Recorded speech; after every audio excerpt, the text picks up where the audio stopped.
Rana jewellers, খাঁটি সোনা সঠিক দাম। মৌসুমী, বাগডাঙ্গা বাজার, হাই স্কুলের পাশে। ফোন নম্বর 9609196868। আর জুয়েলার্স, রূপ থাকলে ধরে দেয়, না থাকলে গড়ে দেয়।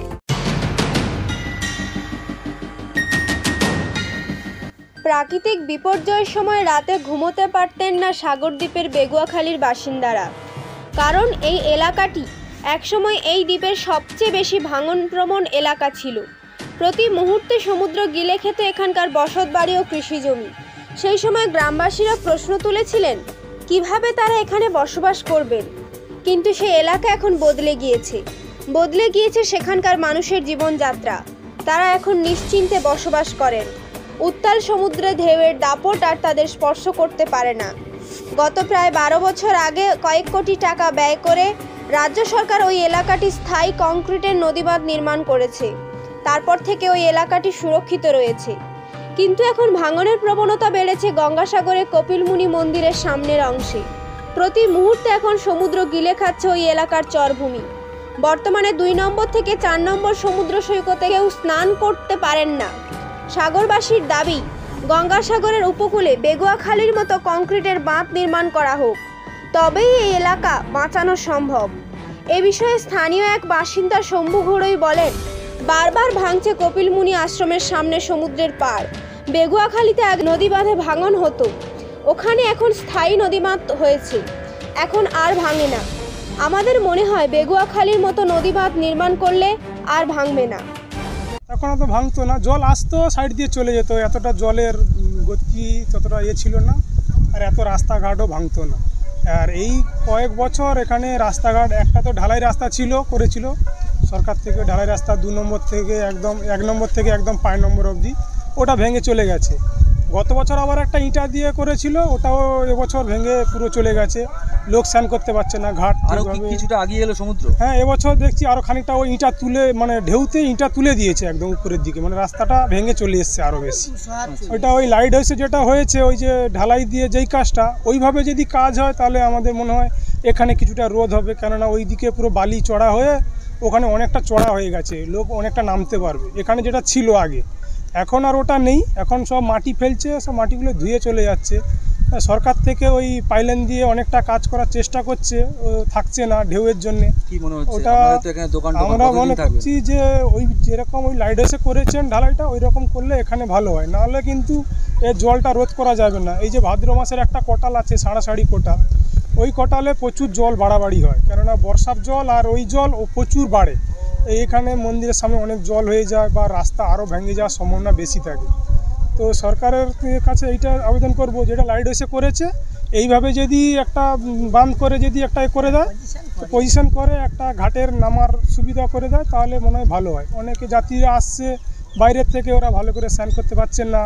1 নম্বরে কখন ঘাট হচ্ছে, কখন 5 নম্বরে ঘাট হচ্ছে, এদিক ওদিক হচ্ছে লোকজন। মেন ঘাট হচ্ছে আমাদের 2 নম্বর ঘাট। হ্যাঁ, এখানে এখন ভেঙে পুরো অবস্থা খারাপ হয়ে গেছে, এই জন্য স্নান করতে পারছে না। হ্যাঁ, পুলিশ প্রশাসন আছে, একটু দেখাশোনা করছে, ওরা যাত্রীরা যাতে সুব্যবস্থায় করতে পারে, স্নান করতে পারে। সুন্দরবন উন্নয়ন মন্ত্রী বঙ্কিম হাজরা বলেন, এটা ঠিক, বেগুয়াখালীতে স্থায়ী বাঁধ নির্মাণের পর ওই এলাকাটি সুরক্ষিত হয়েছে। গঙ্গাসাগরকেও সুরক্ষিত রাখতে রাজ্য সরকার সচেষ্ট রয়েছে। কিন্তু কেন্দ্র সরকারের একটি অনুমতির জন্য বিশ্ব ব্যাংকের সঙ্গে বাঁধ নির্মাণ ব্যাপারে যে চুক্তি হয়েছিল তা থমকে রয়েছে। কেন্দ্রীয় সরকারের অনুমতি মিললে সুন্দরবনের বহু বিপজ্জনক এলাকাগুলির নদীবাঁধ নির্মাণ করা সম্ভব হবে। কিন্তু কেন্দ্র সরকার সব ক্ষেত্রেই বাংলাকে বঞ্চনা করছে, তাই বিভিন্ন সমস্যা তৈরি হচ্ছে। না, আপনারা যে কথাটা বলছেন অত্যন্ত বাস্তব সত্য কথা, যে বেগুয়াখালীতে যে ভাঙন প্রবণ এলাকা ছিল, এখন কিন্তু সেখানে খুব উন্নত মানের প্রযুক্তি দিয়ে কাজকর্ম করার ফলে সেখানে মানুষ কিন্তু শান্তিতে ওরা বসবাস করছে। গত 24 তারিখে আমি মাননীয় SCS সেচ দপ্তর মনীষ জৈন সাহেবের সাথে যে দেখা করেছিলাম, এবং সেখানে ওনার সাথে বিস্তারিতভাবে ওনার যিনি আমাদের চিফ ইঞ্জিনিয়ার আমাদের সুমন্ত বন্দ্যোপাধ্যায় ছিলেন, এবং তিনি এইটা যেটা বলতে চাইছেন যে বর্তমান যে টেকনোলজি, সেই টেকনোলজি প্রেক্ষাপটে দাঁড়িয়ে ওরা চেন্নাই, খড়গপুর IIT, ম্যাকিন্টোশ বার লিমিটেড এদের সাথে কথা বলেছেন এবং তিনি এই যে ভয়াবহ যে ভাঙন, সেই ভাঙনের থেকে কিভাবে রক্ষা করা যায় তিনি ইতিমধ্যে মাননীয় জেলা শাসকের সাথে আলোচনা করে খুব শীঘ্রই তিনি এই ভাঙন প্রবণ এলাকা দেখতে আসবেন।